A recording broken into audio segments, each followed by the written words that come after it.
Star Ocean The Divine Force est un jeu mélangeant fantasy et science-fiction. Tu peux choisir entre deux personnages, un capitaine beau gosse d'un vaisseau spatial ou une princesse sympatoche dans une planète techniquement à la ramasse. Ensuite, tu t'embarques dans une aventure mémorable, bourrée d'humour à la japonaise, de l'émotion forte, de la tension et des retournements de situation. Du moins, c'est ce que vend Star Ocean sur papier. Et malgré un succès moindre que Final Fantasy, Dragon Quest ou même Tales of, Star Ocean est culte dans l'univers du jeu vidéo et du RPG japonais. Et maintenant, The Divine Force, la force divine, la nouvelle entrée dans la série pourrait redorer le blason de cette IP qui sait, on va pas se mentir, manger 2 flops d'affilée. Relativement parlant, évidemment. Ce n'est pas sans rappeler un peu BioWare avec ses 2 petits flops qui est Mass Effect Andromeda et Anthem. Mais bon, depuis, ils ont commencé à redorer leur blason et c'est ce qu'on espère pour Star Ocean. Alors, vu qu'ils veulent donner envie aux anciens comme nouveaux joueurs d'essayer à nouveau leur série, 3Ace et Square Enix ont mis à disposition une démo pour The Divine Force. J'y ai joué et je te donne donc mes impressions sur cette démo. Et je tiens à le préciser, je suis un gros fan de Star Ocean. Till the End of Time est un chef-d'œuvre du RPG, du jeu vidéo même. The Last Hope, incroyable. Le concept même de Star Ocean est incroyable. Alors tu peux aisément imaginer à quel point j'attends ce The Divine Force comme un fou, comme un soldat, comme une star de cinéma. La démo a des restrictions. La plus importante, tu ne peux choisir ton perso. Tu es obligé de jouer du point de vue de Raymond, le beau gosse. Alors t'en fais pas. Tu peux quand même jouer avec Laetitia sur la map, mais en termes de narration, tu verras l'histoire se dérouler à travers les yeux de Raymond. Un point intéressant de ce Star Ocean, c'est la possibilité de vivre le scénario de 2 façons possibles, un peu comme Léon et Claire dans Resident Evil 2 ou Jude et Mila dans Tales of Xillia. Avoir le choix, c'est top. Personnellement, en général, les RPG japonais ont des chara design qui me plaisent, donc Raymond, malgré son prénom pas ouf, désolé les Raymond, je le trouve très beau gosse. Ça commence fort avec une scène qui met l'ambiance, il nous donne un aperçu rapide des personnages qui font partie de notre aventure. Le ton est léger, taquin, on survole rapidement les personnalités de Raymond, Chloé et Elena. Ensuite, le rythme s'accélère avec une attaque surprise d'un vaisseau de la Fédération et Raymond se trouve échoué sur une planète à la ramasse. Il fait la rencontre de la princesse Laetitia et de son chevalier protecteur, Albert. Ensemble, ils décident de s'entraider. Durant cette démo, le scénario ne se développe pas des masses, mais te donne une petite idée de la variété de l'écriture de Star Ocean. Tu as des moments plutôt drôles, des moments d'émotion et aussi des moments un peu plus tendus. Je trouve que ça donne un bon aperçu du potentiel scénaristique de Star Ocean. Maintenant, pour entrer un peu plus dans les détails, un truc hyper important, le gameplay. En un mot, sympa.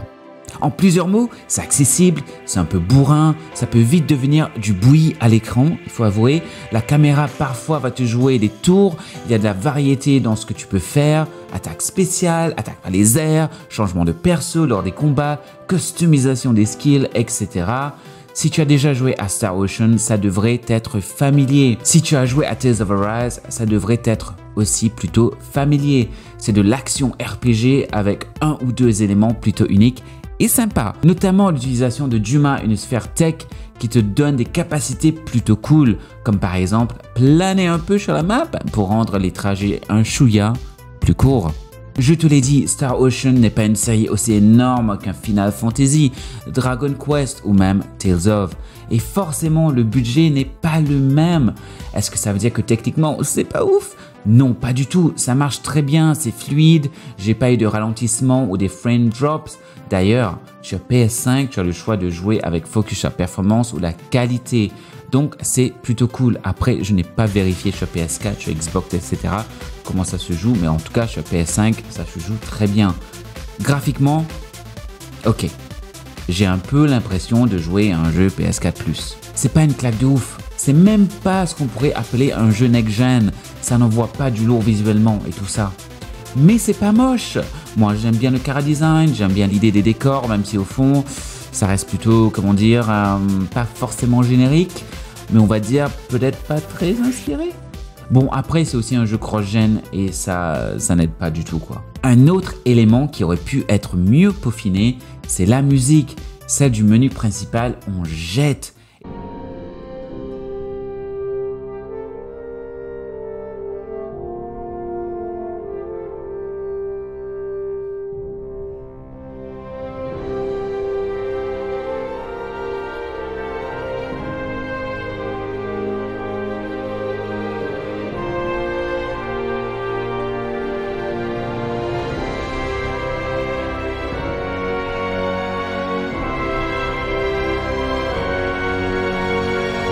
Et dans certaines scènes, c'est très très joli.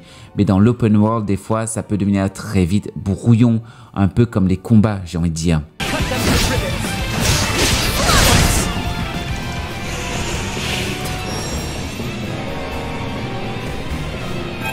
C'était assez horripilant parfois. À un moment donné, j'ai baissé complètement la musique pour jouer juste avec l'ambiance sonore et tout ça.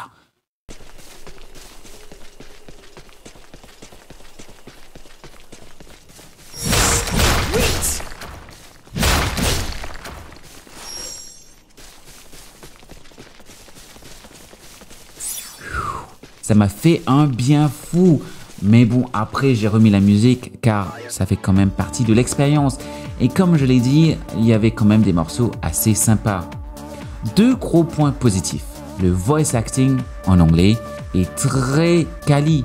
Avec Square Enix derrière, j'ai envie de dire que ce n'est pas surprenant. Le voice acting anglais sur FF7 Remake, Final Fantasy VII Remake, est absolument magistral. Et là, je sens que ce Star Ocean aura un très bon résultat à ce niveau-là. J'adore toutes les voix, Raymond, Laetitia, Elena, Chloé, Albert. Je ne suis pas du tout inquiet en ce qui concerne le doublage anglais du jeu. En japonais, c'est très bon, évidemment, même si j'avoue que je préfère la voix anglaise de Raymond. Je trouve que la voix japonaise ne colle pas trop au personnage. Another 24 hours and we're off the clock. Gotta say, this has been one easy gig. 目的の整形まであと1日か。今回は楽な仕事だったな。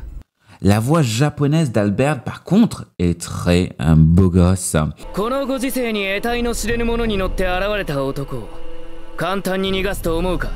Je kiffe, bref, niveau doublage, c'est stylé. Les cinématiques cutscenes sont vraiment cool.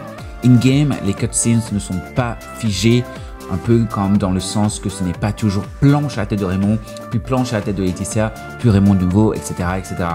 Et les cinématiques qui se veulent plus cinématographiques, ça passe très bien aussi. La cinématique d'ouverture de la démo est vraiment classe et ça te happe direct. J'ai hâte de voir ce que nous réserve le reste du jeu, car je sens que ça va envoyer du très lourd. Est-ce que cette démo sert ou dessert ce Divine Force?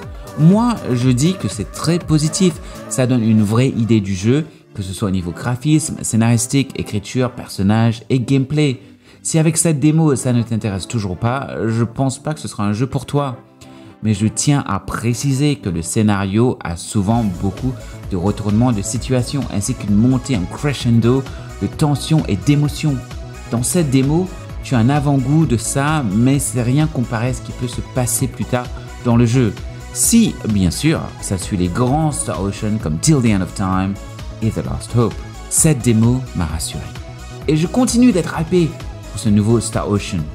J'ai hâte d'y jouer et de le retourner dans tous les sens. Star Ocean The Divine Force sort le 27 octobre sur PlayStation 4, PlayStation 5, Xbox One, Xbox Series et Steam. Et n'oublie pas la chose la plus importante qui existe dans ce monde fou, dans ce monde taré, dans ce monde d'obsédés, vive les beaux gosses.